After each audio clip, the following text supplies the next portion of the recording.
आखिर क्यों और कैसे हुआ कंस और भीष्म पितामह के बीच एक महामुकाबला? दोनों के बीच हुए इस खास युद्ध में आखिर किसकी जीत हुई? नमस्कार दोस्तों, स्वागत है आप सभी का एक बार फिर से। वीडियो में आगे बढ़ने से पहले हमारे चैनल को सब्सक्राइब अवश्य करें और बेल आइकन जरूर से दबाएं। महाभारत काल में अनेक योद्धाओं ने जन्म लिया। कुछ देवताओं के अंश थे तो कुछ शक्तिशाली राक्षसों के।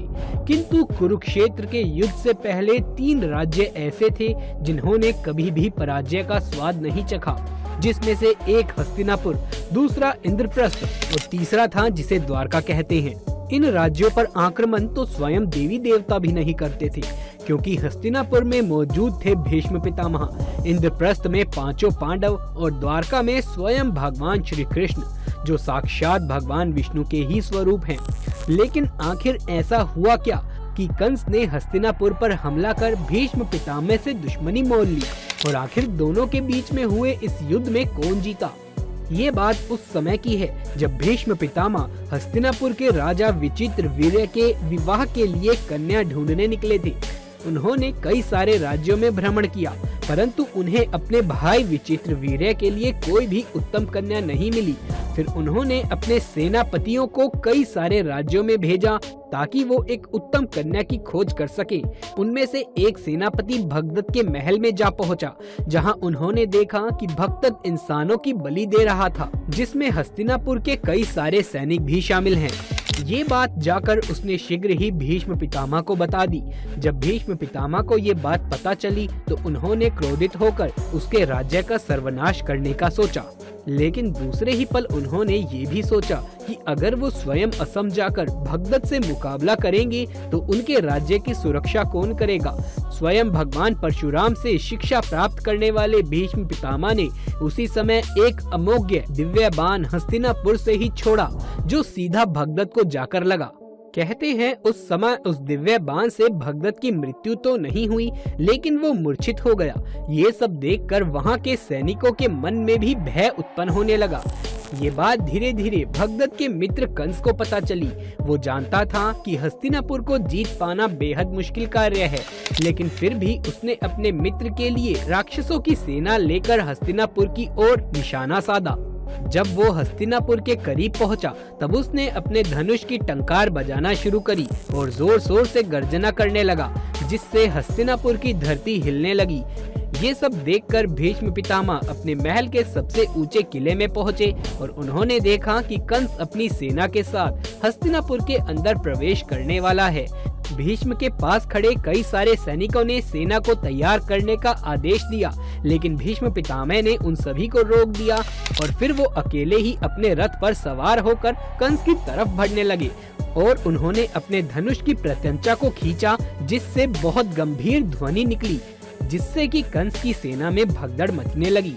ये सब देखकर कंस ने अपने सबसे शक्तिशाली राक्षस सेनापति को भीष्म के सामने युद्ध करने के लिए भेजा, लेकिन भीष्म पितामह ने मात्र अपने एक साधारण बाण से ही सेनापति के टुकड़े टुकड़े कर दिए।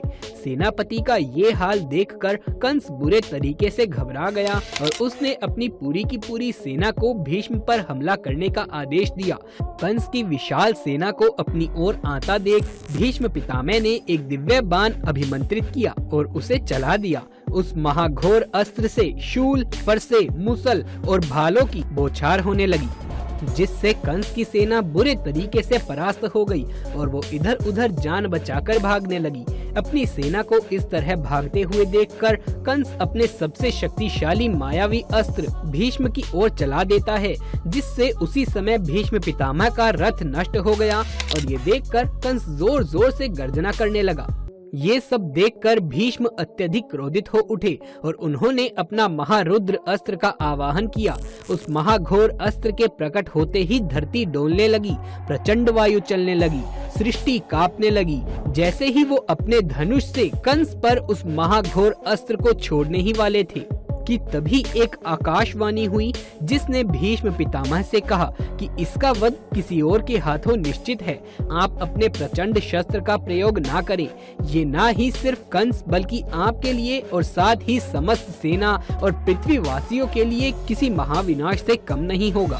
इस भविष्यवाणी से कंस भी समझ गया कि भीष्म पितामह को जीतना लगभग नामुमकिन है, जिसने अपने साधारण बाणों से ही सेनापति को मार डाला हो और पूरी की पूरी सेना को खत्म कर डाला हो, वो कंस को मारने का सामर्थ्य भी रखता है। ऐसे में कंस अपनी बची कुची सेना लेकर वापस निकल गया। भीष्म ने भी स्वयं आकाशवाणी की बात समझी और कंस को उसके राज्य जाने दिया।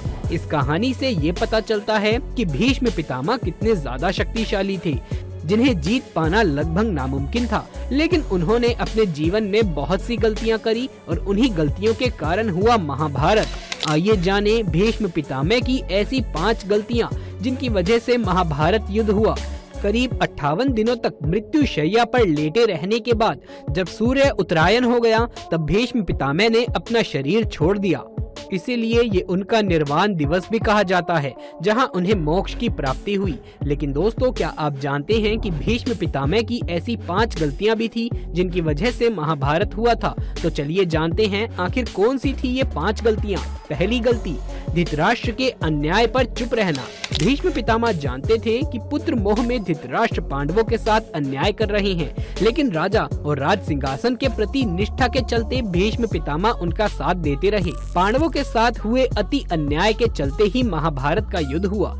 यदि भीष्म पितामह न्याय करता होते तो ये युद्ध टाला जा सकता था। धृतराष्ट्र ने अपने पुत्र मोह में सारे वंश और देश का सर्वनाश कर दिया। भीष्म चाहते तो वो धृतराष्ट्र की अंधी पुत्र भक्ति पर लगाम लगा सकते थे, लेकिन उन्होंने ऐसा कुछ नहीं किया और दुर्योधन को गलती पर गलती करने की प्रत्यक्ष रूप से छूट दे दी। आइए जानते हैं दूसरी गलती के बारे में, चौरस की इजाजत देना। राजभवन में कौरवों और पांडवों के बीच द्यूत क्रीड़ा यानी कि चौरस खेलने को अनुमति देना भी भीष्म पितामह की सबसे बड़ी भूल थी। वो चाहते तो ये क्रीड़ा रोक सकते थे, लेकिन चौरस के इस खेल से सब कुछ चौपट हो गया। ये महाभारत का एकदम टर्निंग पॉइंट था। भीष्म के इजाजत देने के बाद युधिष्ठिर ने द्रौपदी को दांव पर लगाकर दूसरी सबसे बड़ी भूल की, जिसके कारण महाभारत का युद्ध होना तय था। युधिष्ठिर ने अपने भाइयों और पत्नी तक को जुए में दांव पर लगा दिया और यहीं उन्होंने युद्ध और विनाश के बीज को बोया था। तीसरी गलती, चीरहरण के समय भीष्म पितामह का चुप रहना। द्रौपदी के चीरहरण के समय भी भीष्म पितामह चुप रहे और इसी के चलते भगवान कृष्ण को महाभारत युद्ध में कौरवों के खिलाफ खड़े होने का फैसला लेना पड़ा। चीरहरण महाभारत की एक ऐसी घटना थी जिसके चलते पांडवों के मन में कौरवों के प्रति नफरत की भावना स्थापित हो गई थी। ये एक ऐसी सच्ची घटना थी जिसके चलते प्रतिशोध की आग में सभी जुलझ रहे थे। चौथी गलती, कर्ण का सत्य छुपाना। भीष्म पितामह जानते थे कि कर्ण पांडवों का ही भाई है। वो न सिर्फ पांडवों का भाई है बल्कि कौरवों का भी ज्येष्ठ भ्राता है, जिस वजह से राजगद्दी कर्ण को मिल सकती थी और वो ये बात भी जानते थे, लेकिन फिर भी ये बात उन्होंने कौरव पक्ष से छुपा कर रखी। कर्ण का सत्य छिपाना भी महाभारत का एक बड़ा कारण था। ये बात न सिर्फ भीष्म पितामह ने बल्कि श्री कृष्ण ने भी छुपा कर रखी। खुद कर्ण भी जब युद्ध तय हो गया तब जान पाए कि सच में वो पांडवों के ही ज्येष्ठ भ्राता हैं और कुंती ही उनकी माता है।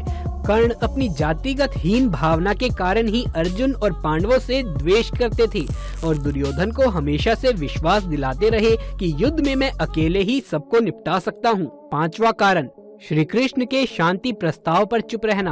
दरअसल भीष्म पितामह ही थे राज्य सिंहासन के रखवाले और राज्य कार्य के मामलों में निर्णय देने वाले। धृतराष्ट्र को उनकी हर बातों को मानना ही पड़ता था। जब राज्य का विभाजन हो रहा था तब भीष्म इस विभाजन को रोक सकते थे, लेकिन उन्होंने ऐसा नहीं किया और इसी विभाजन के चलते महाभारत के युद्ध के कारक पैदा हुए। भीष्म ये जानते थे कि दुर्योधन और शकुनी बुरी नीयत से कार्य करने वाले लोग हैं। राज्य और पांडवों के खिलाफ हर बार षड्यंत्र रचने के ही उनकी सारा दिन निकल जाता है। ये जानते हुए भी भीष्म ने कभी भी दुर्योधन को धर्म के मार्ग पर लाने की कोई भी कोशिश नहीं करी। दुर्योधन द्वारा श्री कृष्ण के 5 गांवों की मांग को ठुकराना ये भी युद्ध का एक निर्णायक मोड़ था, जिसके चलते ही महाभारत का युद्ध हुआ।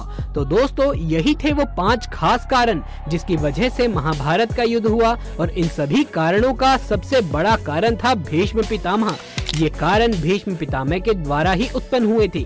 आपकी इसके ऊपर क्या राय है, नीचे कमेंट करके जरूर से बताइए। साथ ही कमेंट बॉक्स में जय श्री कृष्ण अवश्य से लिख दीजिए। वीडियो पसंद आया हो तो लाइक करके दोस्तों और रिश्तेदारों में शेयर कर दें। आगे भी ऐसे वीडियोस देखते रहने के लिए चैनल को सब्सक्राइब कर लें। जल्द मुलाकात होगी आपसे किसी अगली वीडियो में, तब तक के लिए आप सभी का धन्यवाद।